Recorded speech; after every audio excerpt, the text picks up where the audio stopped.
됐어? 자, 은혜 받으실 하나님 말씀은 누가복음 신약성경 누가복음 22장 39절로 46절 말씀입니다. 은혜 받으실 하나님의 말씀은 누가복음 22장 39절로 46절 말씀을 한 절씩 번갈아 가며 읽겠습니다. 예수께서 나가사 습관을 따라 감람산에 가시매 제자들도 따라갔더니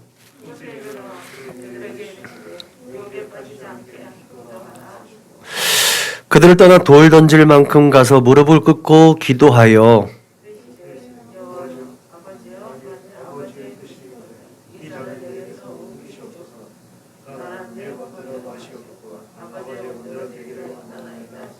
천사가 하늘로부터 예수께 나타나 힘을 더하더라.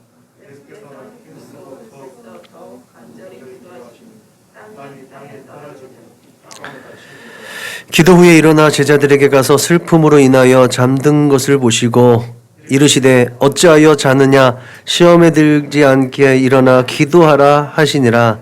아멘.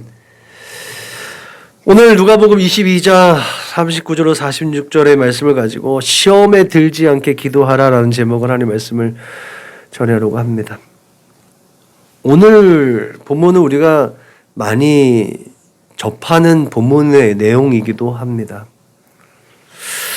특히나 오늘 누가에게 있어서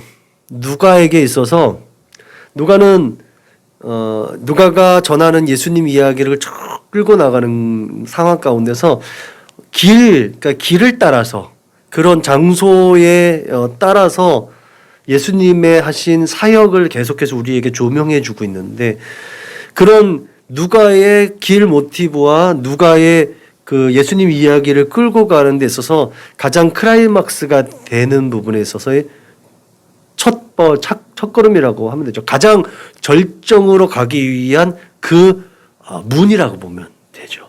그것이 바로 우리가 소위 잘 알고 있는 겟세마네 동산에서의 예수님의 마지막 기도인 거죠. 예수님께서 공생의 사역 중 마지막 그 성만찬을 거행하셨습니다. 그리고 서로 사랑하라는 세 계명을 주셨죠. 그리고 그곳에서 야, 너희 중에 하나는 나를 팔 거다 라고 먼저 얘기하셨고, 그리고 내가 이제 하나님께서 우리에게 나에게 명령하신 그 명령을 따라서 주신 죽음의 길로 또 그 고난의 길로 갈 거다라고 얘기를 합니다. 그런 가운데 너희들이 나를 다 부인하고 너희들도 다 나를 떠날 거야. 근데 베드로가 거기서 주님, 내가 죽을지언정, 주와 함께 죽을지언정 주를 떠나지 않겠습니다 라고 하는 이야기들. 그리고 예수님께서 야, 네가 닭이 울기 전에, 닭 2번 울기 전에 너가 나를 3번 부인할 거야 라고 얘기하는 것들. 다른 제자들도 다 같이 그렇게 결의에 찬 고백을 하게 되죠. 그러는 와중에서도 제자들은 누가 정말 예수님의 정말 핵심 멤버냐, 누가 더 큰 사람이냐라는 것들을 사람들이 얘기를 해요. 끊임없이 자기들끼리 막 그렇게 경쟁하죠. 그에 관해서 예수님께서 야, 누가 큰 건가 중요한 게 아니라 누가 잘 섬기는 것이 중요한 거야. 섬기는 자가 큰 사람이야 라는 것을 교훈하죠. 그리고 이제 오늘 그렇게 감람산에 오르셔서 그 겟세마네에서 마지막 결의 또 마지막 점검, 하나님 앞에 정말 하나님의 뜻을 묻는 정말 마지막 부르짖음이 오늘 있는 것이죠. 그렇게 예수님은 그렇게 기도하신 후에 가룟 유다를 필두로 쫓아온 제사장 무리들에 의해서 잡혀서 조롱과 멸시와 고난을 당하시고 십자가의 길을 걸어가십니다. 이 정점에 이르는 데 있어서 누가에게 있어서 오늘 본문은 반드시 필요한 과정입니다. 이 숨가쁘게 돌아가는 예수님의 마지막 일주일, 마지막 그 하루, 그 과정에 많은 일들이 일어나는데 예수님의 기도는 누가에게서 굉장히 중요한 포인트가 되는 겁니다. 이 기도로 인해서 결국은 예수님의 십자가 사역이 성공했다라고 누가는 우리에게 말해주는 것 같습니다. 기도하지 않았던 제자들은 실패하는 것이고 기도했던 예수님은 하나님의 맡겨주신 그 사역을, 그 사명을 온전히 성공하셨다, 수행하셨다. 이것이 누가가 오늘 우리에게 들려주는 메시지인 것 같아요. 누가에게 있어서 두드러지게 나타나는 신학적 주제가 있다면 그것은 성령론입니다. 누가의 성령신학은 이제 이후에 등장하는 두 번째 누가의 예수님 이야기, 사도행전이라고 하죠. 사도행전에서 폭발적으로 우리에게 다가옵니다. 하지만 복음서에서도 누가는 계속해서 끊임없이 성령에 대한 설명을 우리에게 제공하고 있습니다. 예수님께서 세례를 받으실 때 백성이 다 세례를 받을 때 예수도 세례를 받으시고 기도하실 때에 하늘이 열리며 성령이 비둘기 같은 형체로 그 위에 강림하시더니 라는 메시지를 전한단 말이죠. 누가는 그냥 성령에 대해서 얘기하는데 그냥 성령에 대해서 얘기하지 않냐고 성령을 우리가 시청각이라고 하죠. 그림을 그려서 연상할 수 있게 표현을 합니다. 누가는 굉장히 성령님에 대해서 좀 구체적이고 사실적으로 표현하려고 많이 노력을 했다는 것을 볼 수가 있어요. 그런 부분에서 특히나 누가는 성령님이 주도해서 이루어진 예수님 이야기, 말하자면 예수님의 출생서부터 그 수태고지를 하죠. 성령께서 말씀하셔서 예수님의 출생 자체를 가능하게 하신 분이 바로 성령님이시라는 것. 그리고 예수님의 출생에 대해 많은 경건한 자들을 감동시킨 것도 성령께서 그렇게 행하셨다는 것이고, 예수님과 성령님의 관계가 그렇게 끊임없이 관계되어지고 밀접하게 관계되어졌다는 것을 누가는 계속해서 우리에게 증언하고 있습니다. 우리가 예수님의 그 어떤 발걸음에 굉장히 초점을 맞추다 보니까 성령의 역사하신 것은 그 부수적으로만 생각했는데 예수님의 사역은 그렇게 누가에게 있어서만큼은 예수님의 사역은 끊임없이 성령과 동행하는 능력 있는 사역이었다는 사실을 계속해서 누가는 우리에게 제공하였습니다. 그것을 바르게 깨달았을 때 사도행전의 역사, 오순절 마가다락방의 역사가 전혀 이상하지 않은 거예요. 그것을 잘 모르고 있었을 때 사도행전 오순절의 역사는 기적이 되는 거예요.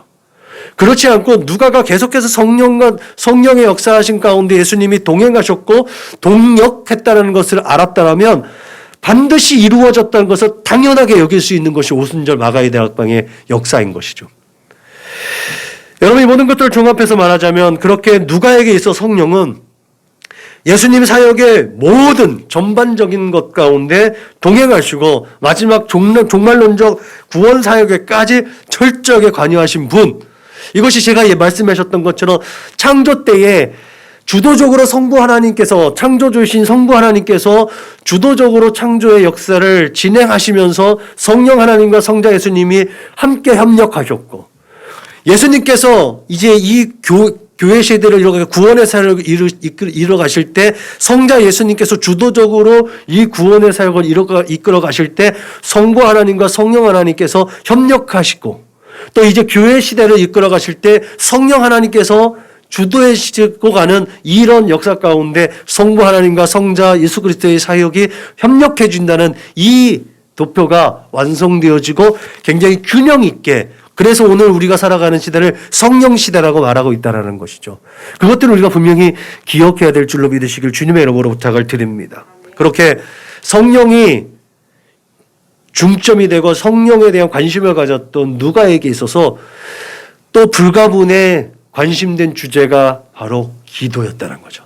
기도를 통해서 성령의 인도하심과 성령이 동역하신 것들을 분명히 함께 역사한다는 것들은 누가가 분명히 우리에게 말하고 있는 것 같습니다. 누가는 복음서를 통해서 예수님께서 기도하신 기사를 7번 보도합니다. 그 7번을 이어갔습니다. 예수님은 세례를 받으실 때 기도하셨습니다. 그리고 병 고치는 사역을 감당하실 때, 12 제자들을 선택하실 때 제자들에게 자신이 누구인지를 묻기 전에 먼저 기도했습니다. 변화산에서 기도하셨고 또 우리에게 기도를 가르치시기 전에 기도 먼저 하셨습니다. 그리고 십자가 위에서 기도했습니다. 오늘은 이처럼 누가에 의해 증언되어주는 기도의 중요성, 성령의 역사가 드러나기 위해서 절대로 필수 조건인 기도, 그 기도의 중요성과 그 기도의 모범을 보여주신 예수님의 교훈에 대해서 살펴보고자 합니다. 그 중에서 오늘 본문에 시험에 들지 않게 일어나 기도하라는 주님의 음성을 따라서 이 사순절 기간 동안에 예수님과 함께 순례하며 내가 기도하는 마음, 어떤 마음으로, 어떤 생각으로 기도할 수 있는가. 짧은 시간을 기도하더라도 어떠한 마음으로 기도를 하고 어떤 마음의 중심으로 기도라는 행위를 수반할까를 고민하고 깨달을 수 있기를 바랍니다. 첫째로 예수님의 기도는 습관처럼 했지만 끈질기게 했던 기도입니다. 예수께서 나가서 습관을 따라 감람산에 가심에 제자들도 따라갔더라. 그곳에 이르러 그들에게 이르시되 유혹에 빠지지 않게 기도하라 라고 예수님 말씀하셨죠. 누가의 의도대로라면 예수님은 습관을 따라 기도하셨다는 것, 이것은 끊임없이 하나님과 소통하면서 그렇게 하나님과 동역하면서 하나님의 계획하신 대로 사역을 진행했다는 뜻이 됩니다. 누가는 예수님께서 기도하신 다음에 밤에 찾아온 친구의 강청을 인하여서 친구가 그 청을 들어주지 않는 사람이 없다는 것을 우리에게 또 소개합니다. 그만큼 끈질기게 기도하라고 누가는 지속적으로 얘기하죠. 그리고 예수님께서 종말론에 대해서 그 종말에 대해서 교훈하실 때도 그렇게 얘기합니다. 예수님은 항상 기도하고 낭망치 말아야 한다. 이것을 설명함에 있어서 예수님께서 비유로 설명하신 것이 뭔지 아시죠? 재판장 얘기예요.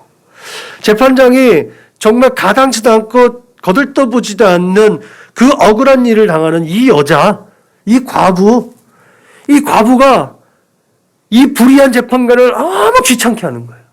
너무 귀찮게 하는데 이 재판장이 불쌍해서가 아니라 귀찮아서 그 과부의 청을 들어줬다는 얘기를 예수님께서 하시는 거예요.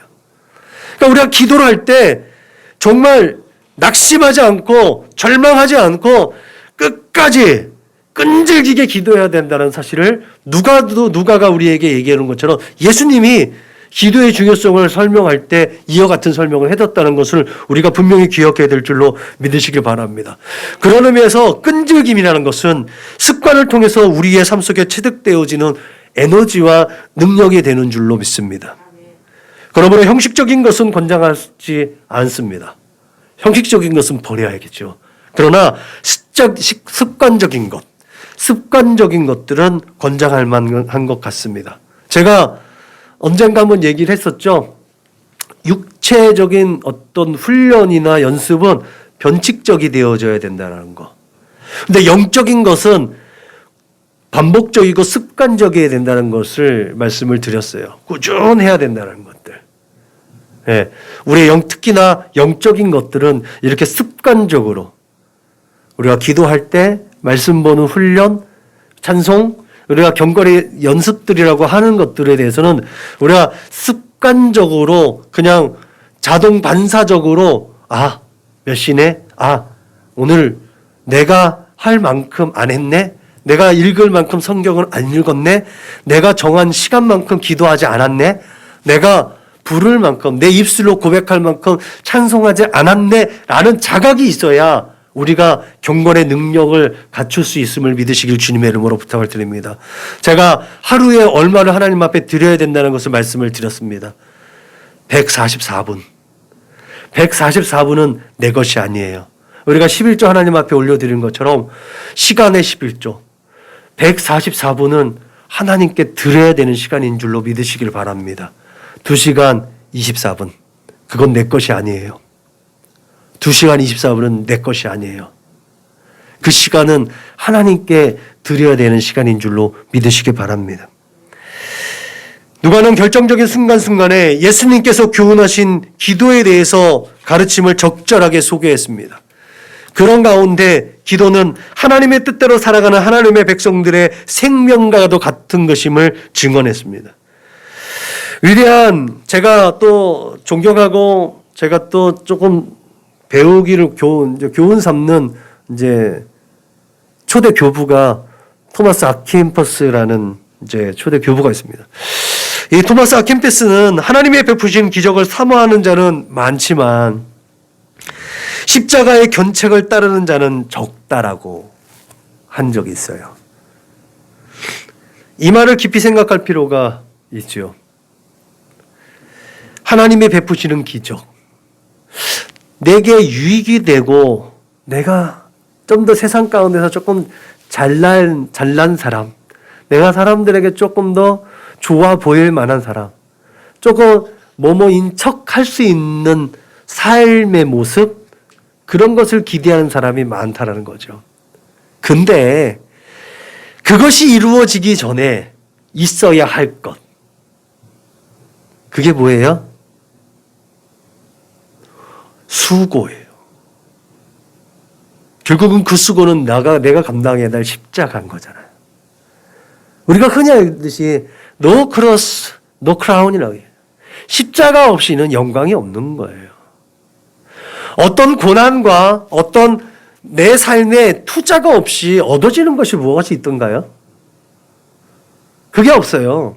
내가 아름다운 결과, 저 찬란한 어떤 내 명예로운 그 영광을 얻기 위해서는 지금 내가 무언가를 계속해서 투자해야 되고 그 투자하는 것에 시간과 물질과 에너지가 계속해서 공급되어져야 한다는 거죠. 내 수고가 수반되지 않으면 좋은 결과를 얻어낼 수 없다는 거예요. 우리가 복권을 왜 사지 않아요?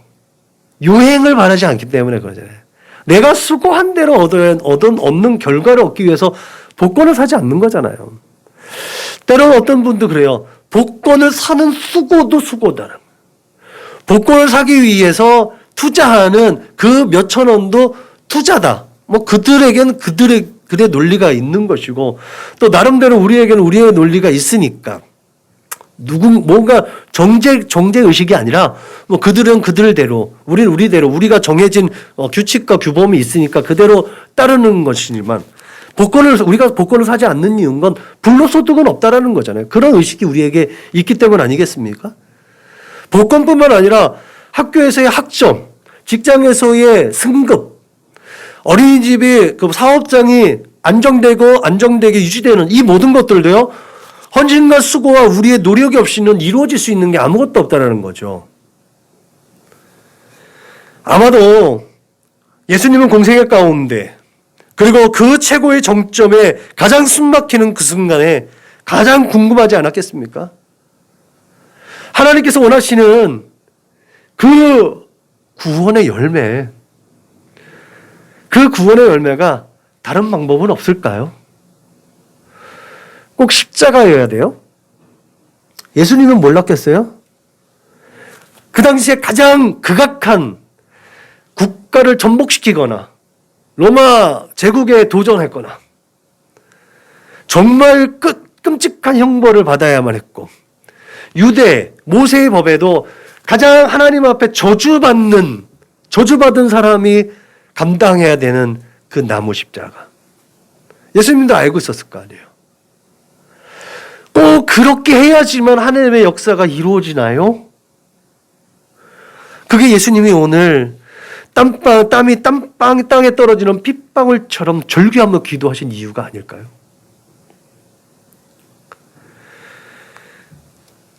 그래서 예수님이 그렇게 끈질기게, 그렇게 간절하게 기도하지 않았겠어요? 예수님의 이 질문에 대해서 하나님의 대답은 분명했습니다. 메시아를 기대하고 그렇게 앙망하며 기다리는 이스라엘 백성들에게 먼저 광야에서 외치는 자의 소리를 외쳤던 세례 요한이 들려줬고 예수님이 지금까지 살아왔던 공생애 가운데 하나님이 보내실 모세와 같은 그 선지자, 그 메시아를 기다리는 모든 사람들에게 메시아가 어떤 존재인지를 계속해서 마련해놓은 장치들, 하나님이 계시하였던 것들이 다 이루어졌던 것. 세례 요한을 통해서, 예수님이 태어나실 때에 시므온과 안나를 통해서 그 과부된 자들이 죽지 못하고 80이 넘은 사람들이 성전에 앉아서 예수님을 보면서 찬송하는 것, 그 시므온이 성령께서 말씀하셨던 것처럼 예수님의 탄생을 선포하게 하셨던 것들, 병든 자들이 낫는 것, 안전뱅이들이 일어나는 것, 그 모든 기적들, 하나님께서 예수님께서 그렇게 말하는 건 아니겠습니까? 인간 예수가 높임받기 위한 미라클이 아니었단다. 네가 그 길을 가야만 한단다. 그렇게 말씀하시고 하나님께서 하신 행동이 뭐예요?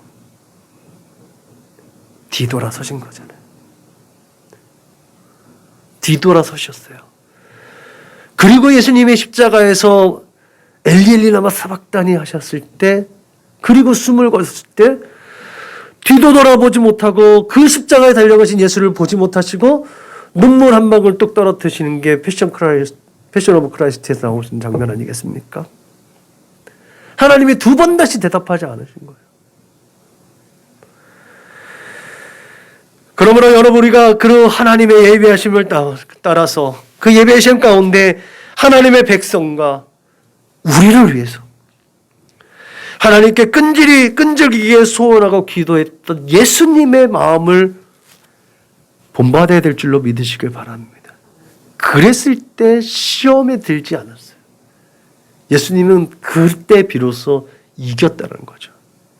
원수막의 사단들에게 끊임없이 우리를 유혹하고 깨뜨리기, 우리를 계속해 현혹하는 것, 육신의 정욕과 안목의 정욕과 이생의 자랑이라고 했죠. 그렇게 아담이 무너졌어요. 하나님의 마음에 합하였던 다윗도 무너졌어요. 하나님의 많은 사람들이 다 무너졌어요. 겟세마네 동산에서 우리의 성경에 나오지 않지만 뱀이 그냥 지나가잖아요. 뱀이 와서 예수님을 또 시험하지 않았겠습니까?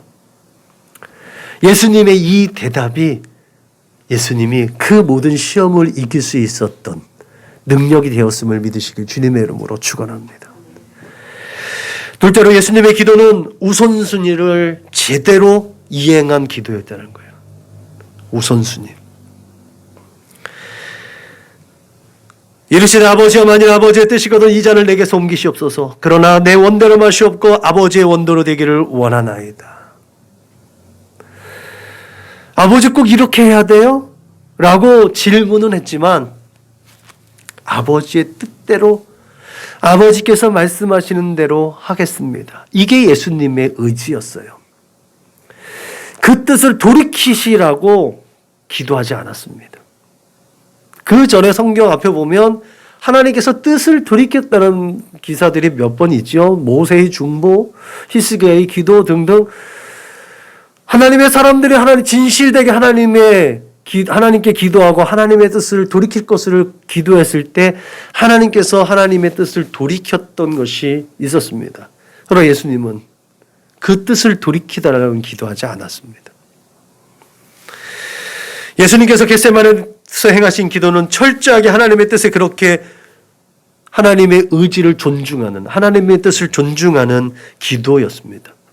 예수님께서는 그의 모든 삶과 행동 가운데 정확하게 우선순위가 있었던 것입니다. 예수님께 있어서 가장 우선하는 것은 그렇게 하나님의 계획과 뜻이었습니다. 그러나 하나님의 계획과 섭리를 쫓아서 예수님은 순종했습니다. 이런 예수님의 모습을 히브리서 기자가 우리에게 증언하며 우리의 믿음을 다시 세우기를 원합니다. 이런 사람을 세상에 감당하지 못하느니라. 이 말씀의 가장 최고 위에서 최고명이 되신 분이 예수님이시죠. 이런 사람을 세상이 감당하지 못하느니라. 그래서 예수님이 우리의 믿음의 주가 되시는 거죠. 우리의 믿음의 본이 되시는 줄로 믿으시길 바랍니다. 그 어떤 것도 제어할 수 없었고 오직 하나님의 거룩하신 뜻 앞에 자신을 내려놓을 수 있었던 이유, 그게 바로 예수님께서 하나님의 뜻에 순종할 수 있었고 순종했던 이유였던 줄로 믿으시길 바랍니다. 그 십자가에 못 박히는 것, 그 십자가에 못 박히는 것이 중요한 게 아니라 그 십자가에 못 박히시기 전에 그 빌라도의 법정에서 그 모진 조롱과 그 모든 고통, 채찍질, 조롱, 피 흘림 이것들이 먼저 기다리고 있었다는 거예요. 그냥 쌈박하게 그 십자가 골고다 언덕 가서 십자가를 딱 못 박히는 것만 하면 그냥 두 눈 딱 감으면 되잖아요. 근데 예수님의 사역은 그렇지 않았다는 거예요. 먼저 가야바 제사장의 그 뜰에서 많은 사람들이 내몰림 당해서 조롱당하고 멸시당하고 거기에서 빌라도 법정까지 걸어가는 그 길로 걸어가서 빌라도에게 또 로마 군병들에게 또 많은 사람들에게 계속 비아냥거림을 당하고 조롱당하고 멸시당하고 침뱉음을 당하고 피와 물과 다 쏟아지는 그 지경, 그 과정이 있어야만 됐다는 거예요. 예수님이 이걸 몰랐을까요? 다 알았었던 거죠. 그렇기 때문에 예수님에게 있어서도 쉬운 일이 아니었던 거예요. 인간적인 생각에 그렇게 대자연을 마음대로 움직일 수 있었고 세상의 그 악한 것들을, 그 귀신들을 제어하고 많은 사람들을 다 본인의 중심으로 끌어모을 수 있었던 능력을 겸비했던 게 예수님이잖아요. 그러니까 베드로가 말고의 길을 짜놨을 때 예수님이 직접 얘기하시잖아요. 야, 내가 지금 하늘의 천사 12영을 동반시켜서 이 모든 것들을 다 정리할 수 없었겠냐? 그러나 하나님의 뜻이 그것에 있지 않은 거야. 예수님은 자기의 안을, 자기의 명예, 자기의 그런 위세, 위력보다 하나님의 뜻에 먼저 되어졌다는 거예요. 그렇게 모든 기적과 이사를 표현하고 행했던 분이 도살장에 끌려간 어린 양과 같이 그렇게 모든 사람들에게 이리 치면 이렇게 흔들리고 저리 치면 이렇게 흔들리고 본인 스스로도 십자가를 질 수 없어서 계속해서 그 십자가를 지고 가면서 쓰러져 있을 정도로 기력이 쇠해진 그런 끔찍한 과정을 걸어가야만 했던 예수님. 그럼에도 불구하고 하나님의 뜻에 순종했던 예수님. 그게 절대적인 예수님의 우선순위에 있었다는 거죠.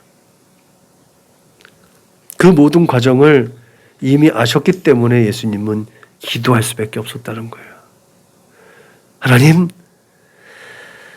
내가 이 모든 것을 다 아는데 어느 순간에도 그 우선순위가 바뀌지 않게 해주세요. 하나님의 뜻을 앞선 내 안일이 앞서지 않게 하시고 내 명예가 앞서지 않게 하시고 내 지식이 앞서지 않게 해주옵소서. 끝까지 예수님이 기도하셨던 것 십자가 위에서 하나님, 제가 예수님께 하나님 보좌 우편에서 하시는 기도의 제목이라고 그랬죠. 저들이 무슨 일을 행하는지 몰라요. 예수님이 하나님의 뜻을 존중하고 하나님의 뜻에 그 모든 것들을 초점을 맞출 수 있었기 때문에 마지막 그 순간에도 우리를 위해서 중보할 수 있었지 않았겠어요? 예수님이 만일 본인의 안일과 자신의 명예를 먼저 생각했더라면 감히 하나님께 그런 기도를 할 수 있었겠어요? 지금 하나님의 보좌 우편에서 우리를 위해서 중보할 수 있었겠어요? 그러지 못했을 거라고 생각을 합니다. 그렇게 예수님의 사명은 죽는 거였어요. 그 다음엔 하나님의 몫이었던 것이죠. 그렇게 하나님께서는 예수님을 죽은 자 가운데서 다시 살리셨습니다. 그렇게 하나님은 하나님께서 하실 일에 대해서 신실하게 또 일하셨어요. 이게 예수님의 일과 하나님의 일, 성령님의 일이 각자 나눠져 있지만 협력해서 하나님의 선, 아름다운 하나님의 뜻을 이루은 것인 줄로 믿으시기 바랍니다.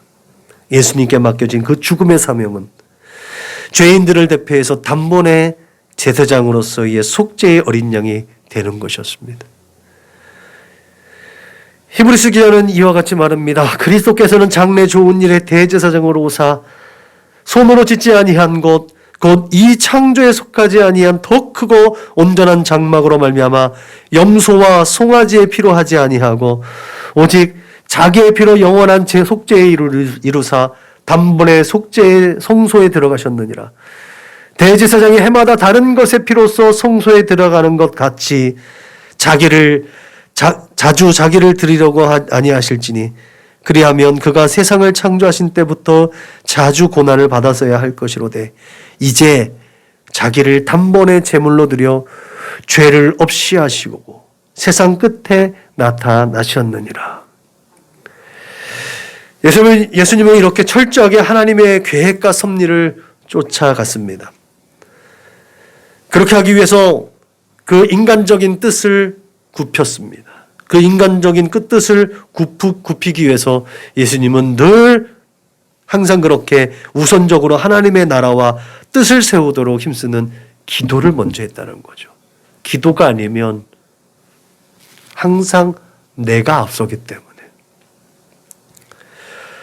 그렇게 기도하면서 삶을 이끌어 가셨을 때 하나님께서는 그를 죽음 가운데서 일으키셔서 지극히 높여 모든 이름 위에 뛰어난 이름을 주셨고 하늘에 있는 자들과 땅에 있는 자들과 땅 아래에 있는 모든 자들의 그 모든 무릎을 예수님의 이름에 무릎 꿇게 하셨다는 사실을 기억하시길 바랍니다. 그때 그렇게 우리는 예수 그리스도를 주라 시인하며 하나님 아버지께 영광 올려드리는 복된 자로 지금 이 자리에 있는 것 또한 그것이 바로 예수님께서 가장 먼저 하나님의 계획하심과 하나님의 뜻에 순종하고 그것을 우선 삼았다는 사실을 기억하시길 바랍니다. 우리가 기도할 때에 그래서 우리의 마음과 소원을 하나님 앞에 올려드릴 때에 하나님의 나라와 하나님의 의를 먼저 구하는 지혜로운 하나님의 사람들이 되시기를 주님의 이름으로 축원합니다.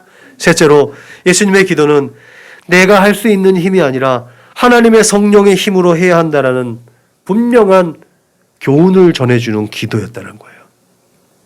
내 힘으로는 안 된다는 거죠. 천사가 하늘로부터 예수께 나타나 힘을 더하더라. 예수께서 힘쓰고해서 더욱 간절히 기도하시니 땀이 땅에 떨어지는 핏방울 같이 됐더라라고 오늘 성경 말씀에는 기록 44절에 말씀하고 있지요. 확실하게 우선순위가 정립된 예수님의 기도는 하나님께 온전히 자신을 맡겨진 기도를 하나님 올려드립니다. 서론에서 말씀드린 바와 같이 누가에게 있어서 가장 중요한 것은 성령론입니다. 누가가 말하는 성령은 예수 그리스도의 시작과 끝을 장식하는 주체였습니다. 예수 그리스도의 사역의 중심이었습니다. 유대인들에게 있어서 천사는 눈에 보이는 다른 피조물보다 더 완전한 존재로서의 하나님의 종이었죠. 하나님의 사신입니다. 그리고 전령입니다. 그렇게 영적인 피조물로서 하나님께서 사람들을 돕는 자로 제가 말씀드렸죠. 유대인들은 천사를 수호신처럼 여겼다고요. 네, 수호신처럼 여겼습니다. 베드로가 그 사도행전에 보면 베드로가 옥에 갇힌 다음에 왔을 때 베드로의 석방을 위해서 간절히 기도했던 사람들이 기도하고 있을 때 베드로가 문을 두드리니까 그 여자아이 그 로데라는 여자아이가 나가서 누구세요? 그랬더니 나다. 그러니까 베드로 선생님이네? 그러고서는 기도하는 사람들한테 가서 베드로 선생님 왔어요 라고 하는데 그들이 뭐라 그래요? 그의 천사인가 보다 라고 하죠. 그러니까 베드로에게 있던 천사, 수호 천사가 자기들은 기도하면서 기도를 믿지 않은 거예요. 믿음의 기도가 아니었던 거예요. 믿지 않고 야 그의 천사인가 보다 라고 얘기했다는 거잖아요. 그러니까 유대인들은 각자 사람들에게 자기의 수호 천사가 있다고 믿었던 거예요. 히브리서에서 말하는 천사 숭배 사상이 그런 거예요. 내가 어떤 곤란한 일을 당하고 어떤 문제가 생기면 나를 수호하는 천사가 나에게서 떠났나? 내가 좀 거룩하지 못한가? 내가 무슨 죄를 지었나? 라고 하는 이런 범죄의식 속에 살아갔네. 이런 정죄의식 속에 살아서 그 천사가 나를 떠나지 않기 위해서 끊임없이 노력했다는 거예요. 어쨌든 오늘 그 누가에게서 말하는 이 천사는 건요, 예수님께서 하나님께 간절히 기도할 때 천사가 성령 하나님께서 도우셨다는 것들로 이게 해석이 되어집니다. 그렇게 이해할 때 삼위 하나님께서 서로 역할에 충실했다는 것이 이해가 되는 거죠. 네. 성령 하나님이 뭐 하시겠어요? 성령 하나님이 기도를 도우셔야지. 그죠? 그러니까 천사가 도우셨다는 얘기를 이제 누가가 그 사람들이 잘 알 수 있는 그 시대의 용어로 천사가 예수님을 도우셨다라고 얘기하고 있는 거죠. 그러므로 기도는 믿음의 기도입니다. 기도할 때 성령께서 도우신 줄을 믿으시길 바랍니다. 우리가 기도할 때 그래서 성령이 일하시는 거예요. 성령이 우리와 함께 기도하시기 때문에 우리가 행해야 될 바를 성령께서 아시는 거예요. 그래서 우리가 행할 바를 먼저 도우시기 위해서 그 모든 것들을 일해 주시는 게 바로 성령님인 줄로 믿으시길 주님의 이름으로 축원합니다. 그래서 믿음으로 기도해야 되는 거예요. 우리가 믿음으로 기도하지 않고 막 애매모호하게 기도하면 성령님이 헷갈리시는 거예요. 그러지 않겠어요? 우리가 같이 기도하잖아요. 막 간절히 기도하는데 우리가 애매하게 기도하면 성령께서 기도하시다가 얘 뭐라는 거지? 내가 어떻게 해야 되지? 내가 어떻게 하나님께 이 친구를 위해서 중보해야 되는 거지? 이것도 성령을 근심케 하는 죄에 들어갈까요? 생각해 보니까 이것도 성령이 근심하게 하는, 내가 기도를 중언부언하지 않고 내가 기도를 애매하게 하지 않고 확실하게 하는 기도를 이게 하는 것도 이게 되게 중요한 것 같아요. 그래서 오늘 이 누가를 통해서 깨어있어 기도하라는 이 기도의 메시지가 되게 중요한 것 같아요. 끈질기게 하나님의 뜻을 깨어서 먼저 하나님의 나라와 하나님의 의를 위해서 그렇게 기도할 때 성령께서 우리를 도우시고 우리와 함께 하신 줄로 믿으시길 바랍니다. 이게 마땅히 우리가 이 땅에서 해야 할 일임을 믿으시길 바랍니다. 예배는 그야말로 우리의 삶을 통해서 하나님의 하나님 되심을 인정하는 것입니다. 나를 하나님 앞에 올려드리는 것이죠. 기도도 동일합니다. 기도도 우리가 하나님 앞에 예배 올려드리는 거죠. 하나님께서 당신의 백성에게 영광을 받으시기 위해서 아들까지 내어주셨다는 것을 우리가 기억한다면 우리는 기도하지 아니하는 죄를 범하지 말아야 될 줄로 믿으시길 바랍니다. 이게 우리에게 주어진 혜택입니다. 우리에게 주어진 또 은혜이고 이게 우리가 가지고 있는 놀라운 특혜인 줄로 믿으시길 바랍니다. 하나님을 아버지라 부를 수 있는 특혜, 이거는 예수 안에 있는 자들밖에 할 수가 없어요. 유대인들 못하잖아요. 유대인들은 하나님을 아버지라 못 부르잖아요. 다른 사람들은 하나님을 아버지라 못 불러요. 예수 안에 있는 자들만 하나님을 아버지라 부른다니까요. 그런 특별한 혜택이 우리에게 주어졌던 이 특혜를 온전히 누릴 수 있기를 주님의 이름으로 축원합니다. 세상의 특혜는 다 누리기를 원하는데 왜 하늘의 특혜를 누리지 않으려고 하는지 모르겠어요. 그 하늘의 특혜를 누릴 수 있기를 주님의 이름으로 축복합니다. 그런 특혜를 누릴 때 우리는 하나님께 영광을 올려드릴 수 있음을 믿으시길 바랍니다. 그때 우리는 또한 영광스러운 자가 되는 줄로 믿으시길 바랍니다. 그러므로 우리의 호흡과 생각과 마음의 소원까지도 그렇게 예배의 가치로 하나님 앞에 올려드릴 수 있기를 주님의 이름으로 축원합니다. 결론적으로 우리들이 할 수 있는 가장 큰 일, 그것은 기도하는 일입니다. 가장 작지만 가장 큰 일이 기도하는 일이에요. 제가 언젠가 얘기했죠. 작은 일이 뭘까? 네가 작은 일에 충성하라고 해서 내가 큰 것도 맡겨줄게. 아이 착하고 충성된 종아라고 얘기하는, 그 작은 일이 뭘까라고 얘기했죠. 귀찮아서 하기 싫은, 귀찮아서 매일 일상 가운데서 귀찮고 가장 보잘것없는 일들이 가장 작은 일이에요. 그 중에 하나가 기도이지 않겠습니까? 기도의 자리로 나아갈 수 있기를 주님의 이름으로 축원합니다. 누가는 그렇게 예수님의 말씀을 빌어서 시험에 들지 않게 기도하라고 2번이나 반복했습니다. 시험에 들지 않게, 유혹에 빠지지 않게 기도하라. 여러분, 이렇게 예수님의 제자는 우리가 기도함으로 하나님의 나라의 백성으로 준비되어지는 것이고, 그렇게 영적인 하나님과의 소통을 통해서 시험과 유혹에 빠지지 않게 될 수 있는 유일한 통로이고, 그렇게 하나님의 뜻을 제대로 정확하게 깨닫고 하나님 제일주의의 그런 우선순위의 삶으로 세워지는 그런 믿음의 삶을 살아낼 수 있는 유일한 축복의 통로가 기도인 줄로 믿으시길 주님의 이름으로 축원합니다. 사순절이니까, 고난주간이니까, 어떤 특별한 새벽 기도이니까 그때의 절기에 맞춰서 기도하는 것이 아니라 매일 무시로 습관적으로 반복적으로 끈질기게 하나님 앞에 기도할 수 있기를 주님의 이름으로 축원합니다.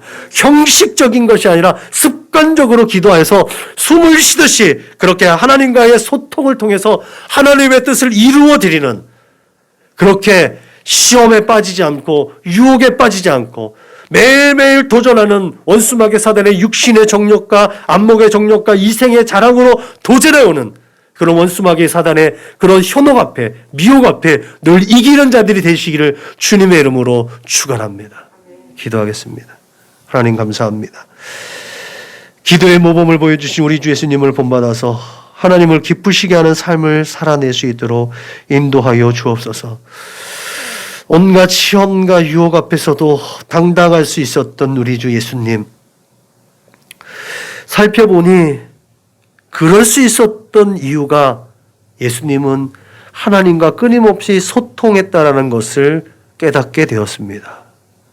습관적으로 하나님의 얼굴을 구하고 습관적으로 하나님과 소통하는 믿음의 삶을 우리 사랑하는 믿음의 거룩한 권속들이 늘 준행할 수 있도록 주님 축복하여 주옵소서.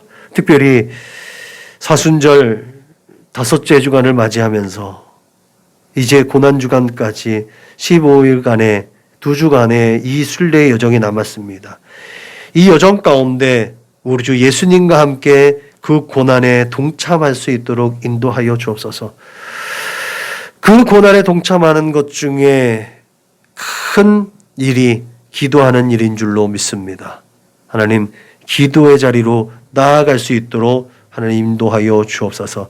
그렇게 하나님 말씀과 기도로 준비되어져서 축복의 날, 부활의 날, 부활의 기쁨이 우리에게 더 큰 기쁨, 더 확장된 기쁨으로 누릴 수 있는 그런 우리 하나님의 사람들 다 되게 하여 주옵소서. 감사하며 거룩하신 예수님의 이름으로 축복하며 기도하였습니다. 아멘.